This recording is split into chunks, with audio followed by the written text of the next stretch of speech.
سبحان اللہ،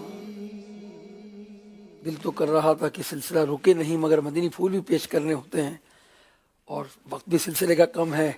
دو نعت خوان بھی آئے ہوئے ہیں ہمارے، انشاءاللہ پڑھائیں گے ان کو بھی. تھوڑا سا وقت میں اپنے بیان کا مختصر کر دوں گا. صلو علی الحبیب صلی اللہ تعالی علی محمد. ایک کتاب جو امام اہل سنت کے والد گرامی کی ہے، احسن الویاء، اس کا ایک کچھ حصہ کن لوگوں کی دعائیں قبول ہوتی ہیں، اس کو مکتبۃ المدینہ نے شائع کیا. بعض اوقات ہم کتاب پڑھتے ہیں مگر صرف ریڈنگ کر لیتے ہیں، بعض اوقات پڑھتے ہیں تو یاد نہیں رہتی چیزیں، تو بعض چیزیں بار بار پڑھنی چاہیے. اب دعا ہے تو بار بار مانگنی چاہیے، حکم قرآنی ہے، رب کریم کا حکم ہے، ادعونی استجب لکم، مجھ سے دعا مانگو میں قبول کروں گا. تو کن لوگوں کی دعائیں قبول ہوتی ہیں ان میں چند اس کا ذکر ہوگا، توجہ سے سنیں اور دعا کرتے رہنا چاہیے. دعا نعمت ہے اللہ کی طرف سے. ہمیں بندہ اپنے رب سے ایسا جڑ جائے، اس کے بارگاہ سے ہاتھ اٹھائے، گریہ وزاری کرے، مانگے، اس سے ملے گا اسے. تو کن لوگوں کی دعائیں قبول ہوتی ہیں؟ امام اہل سنت اعلیٰ حضرت کے والد گرامی مولانا نقی علی خان علیہ رحمۃ الرحمن فرماتے ہیں، اس میں سے چند میں عرض کرتا ہوں. فرماتے ہیں مضطر کی، یعنی جو بے چین اور پریشان حال ہوتا ہے، جب وہ دعا کرتا ہے نا تو اس کی دعا قبول ہوتی ہے. اور اسی طرح قرآن مجید فرقان حمید میں بھی ہے کہ جو لاچار کی سنتا ہے، رب کریم وہ لاچار کی سنتا ہے جب اسے پکارے اور دور کر دیتا ہے برائی. تو جو مضطر ہو، بے چین ہو، پریشان حال ہو، اپنے رب کریم کی بارگاہ میں ہاتھ اٹھاتا ہے تو اس کی دعا قبول ہوتی ہے. اسی طرح مظلوم، جس پر ظلم کیا گیا ہے، اگر وہ فاجر بھی ہو، یہاں تک کافر ہو، وہ بھی دعا کرے، اگر فاجر ہو تو بھی اس کی دعا قبول ہوتی ہے. اسی طرح بادشاہ عادل، اسی طرح نیک شخص، مرد صالح، وہ دعا کرے تو دعا قبول ہوتی ہے. اس لیے اللہ کے نیک بندوں کے پاس لوگ دعا کراتے ہیں. اسی طرح ماں باپ کا فرما بردار اگر کوئی ہے، وہ دعا کرتا ہے تو اس کی دعا بھی قبول ہوتی ہے. اسی طرح مسافر کہ حدیث پاک میں فرمایا کہ اس کی دعا ضرور مستجاب ہے، جس میں کچھ شک نہیں.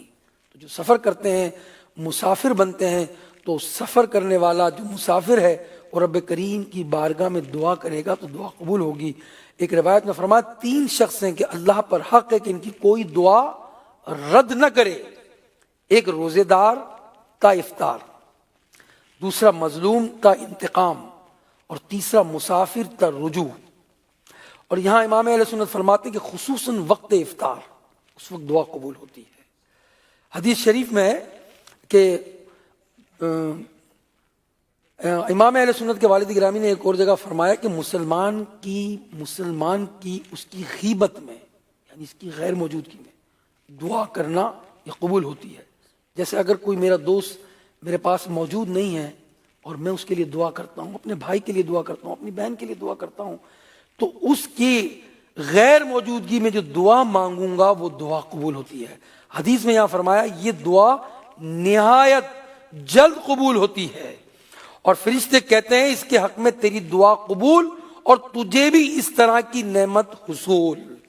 یعنی اگر میں دعا کرتا ہوں اللہ میرے بھائی کو، میرے عظیم بھائی کو مدینے کی حاضری عطا فرما، اگر ان کے غیب میں دعا کرتا ہوں تو فرشتہ بھی کہے گا اے اللہ اس کو بھی مدینے کی حاضری عطا کر دے. یہاں تک کہ حدیث پاک میں فرمایا یہ دعا یعنی جو غیب میں کی جائے، اپنے بھائی کی غیر موجودگی میں کی جائے، حاجی اور غازی، مریض اور مظلوم کی دعاؤں سے بھی زیادہ قبول ہوتی ہے. تو اپنے بھائیوں کی غیر موجودگی میں دعا کیجیے، بلکہ حدیث میں فرمایا اس سے زیادہ جلد قبول ہونے والی کوئی دعا نہیں. یعنی جو اپنے بھائی کی غیر موجودگی میں دعا مانگتا ہے تو دعا کرتے رہنا چاہیے. اسی طرح والدین اپنی اولاد کے حق میں دعا کریں. والدین کی دعا اپنے اولاد کے حق میں ایک حدیث شریف ذکر کی جاتی ہے. فرمایا نبی پاک نے کہ یہ دعا امت کے لیے، یعنی باپ والدین اگر اپنی اولاد کے لیے دعا کرے تو یہ دعا امت کے لیے دعائے نبی کے مثل ہوتی ہے. اب اندازہ لگائیے کہ باپ اگر دعا کرتے اولاد کے لیے، نبی کے مثل دعا ہے، دعائے نبی کے مثل ہے وہ دعا. اچھا بعض اوقات والدین پر توجہ نہیں ہوتی، جو ہے وہ ایسی زبان سے بات نکال دیتی ہیں، بد دعائیں دے دیتی ہیں. بعض اوقات جو ہیں مائیں اپنی اولاد کے لیے اگر قبولیت کی گھڑی ہوگی اور اس کے حق میں وہ بد دعا قبول ہو گئی تو کیا ہوگا؟ اس لیے کبھی اولاد کو بد دعا نہ دیں. دعا تو ہے ہی، اولاد تو ہے ہی دعا کے لیے، ان کو دعا دی جائے. اسی طرح اولاد کی دعا والدین کے حق میں یہ بھی قبول ہے. سبحان اللہ. تو اولاد کو تو دعا کرتے ہی رہنا چاہیے. جب بھی دعا مانگیں اپنے والدین کے لیے ضرور دعا مانگیں، ضرور دعا مانگیں. اسی طرح حاجی کی دعا جب تک وہ گھر نہ پہنچے. سبحان اللہ. اسی طرح فرمایا حدیث پاک میں کہ حج اور عمرہ والے یہ خدا کے مہمان ہیں، دیتا ہے انہیں جو وہ مانگے اور قبول فرماتا ہے جو دعا کریں. تو جو عمرہ کرنے والا ہے، جو حج کرنے والا ہے، وہ جو دعا مانگتا ہے اس کی دعا قبول ہوتی ہے. اسی طرح ہم بیماروں کے لیے دعا کرتے ہیں، مگر کئی لوگوں کو یہ بات نہیں معلوم ہوتی کہ بیمار کی دعا بھی قبول ہوتی ہے. نبی پاک علیہ السلام کا فرمان ہے جب بیمار کے پاس جاؤ اس سے اپنے لیے دعا چاہو کہ اس کی دعا مثل دعائے ملائکہ ہے، یعنی فرشتوں کی مثل ہے اس کی دعا. تو اگر کسی مریض کے پاس جائیں تو اپنے لیے دعا کرائیں اس کے لیے. دوسری حدیث میں فرمایا کہ مریض کی دعا رد نہیں ہوتی یہاں تک کہ وہ اچھا ہو. تو مریض کے لیے بھی دعا کی جائے اور مریض سے اپنے لیے بھی دعا کرائی جائے. وقت مختصر تھا ورنہ اور بھی اس پر کلام ہوتا. آخری بات میں عرض کروں گا کہ وہ لوگ ان جن کے اعمال صالحہ، وہ اعمال صالحہ کون سے ہیں جن کو کرنے والے کو کسی دعا کی حاجت نہیں. وہ اعمال کون سے ہیں؟ اس میں پہلا عمل درود پاک لکھا گیا ہے. یعنی جو درود پاک پڑھنے میں ایسا مستغرق ہو، درود پڑھتا رہے، صبح پڑھے شام پڑھے، دعا کرنے کا موقع ہی نہ ملے، درود میں ہی وہ اپنے شب و روز گزارے، سارے وقت اس کا جو نمازوں وغیرہ کے علاوہ ہے وہ درود پڑھتا رہے. اس کے متعلق کیا فرمایا؟ اللہ اللہ اللہ اللہ ہے. جو ہر وقت دعا درود پاک پڑھتا رہے اس کے لیے نبی پاک صلی اللہ تعالی علیہ وسلم نے بڑی پیاری بشارت دی ہے. وہ میں آپ کی خدمت میں انشاءاللہ الرحمن پیش کرتا ہوں. نبی کریم صلی اللہ علیہ وسلم نے کی خدمت میں ایک صحابی رسول نے عرض کیا کہ کیا درود خوانی کتنی مقرر کروں؟ فرمایا جتنا چاہے. عرض کیا پہلے کہ نصف چہارم، پھر نصف کا. فرمایا جتنی چاہے اور زیادہ کرے تو تیرے لیے بہتر ہے. میں نے عرض کیا میں اپنی کل دعا، کیونکہ درود بھی ایک دعا ہے، کل دعا حضور کے لیے کروں، یعنی اپنی کل دعا جو ہے دعا کے عوض حضور پر درود بھیجوں. تو نبی پاک نے فرمایا ایسا کرے تو اللہ تعالیٰ تیرے ساری مہمات یعنی اہم اور مشکل کاموں میں تجھے کفایت کرے گا اور تیرے گناہ بخش دے گا. سبحان اللہ. تو جو درود پاک پڑھتے رہتے ہیں اللہ تبارک و تعالیٰ اس درود کے صدقے میں ان کی انشاءاللہ الرحمن ساری مشکلات کو حل فرما دے گا. اسی طرح جو جسے میری یاد، فرمایا نبی کریم صلی اللہ علیہ وسلم نے کہ رب العزت سے روایت، حضور رب العزت جل جلالہ نے فرماتا ہے کہ جسے میری یاد میرے مانگے سے باز رکھے.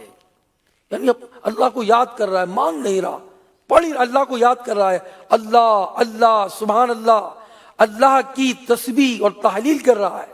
کہتا ہے فرماتا ہے کہ جسے میری یاد میرے مانگنے سے باز رکھے میں اسے بہتر عطا کروں، عطاؤں کو بخشوں گا جو مانگنے والوں کو دوں گا.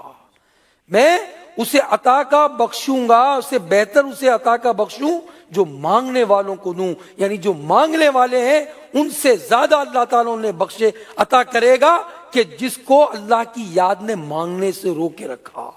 اسی طرح جو تلاوت میں مصروف رہے اور اسے دعا کا موقع ہی نہ ملے تو اس کو بھی اللہ تبارک و تعالیٰ تمام سائلین سے زیادہ عطا فرمائے گا.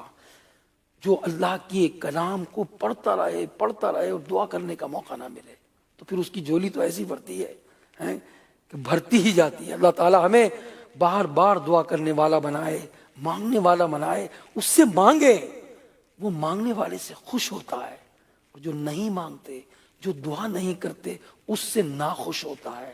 مانگیے رب کریم سے. اللہ تعالیٰ ہمیں کثرت سے دعا کرنے والا بنائے. آمین بجاہ النبی الامین صلی اللہ علیہ وسلم.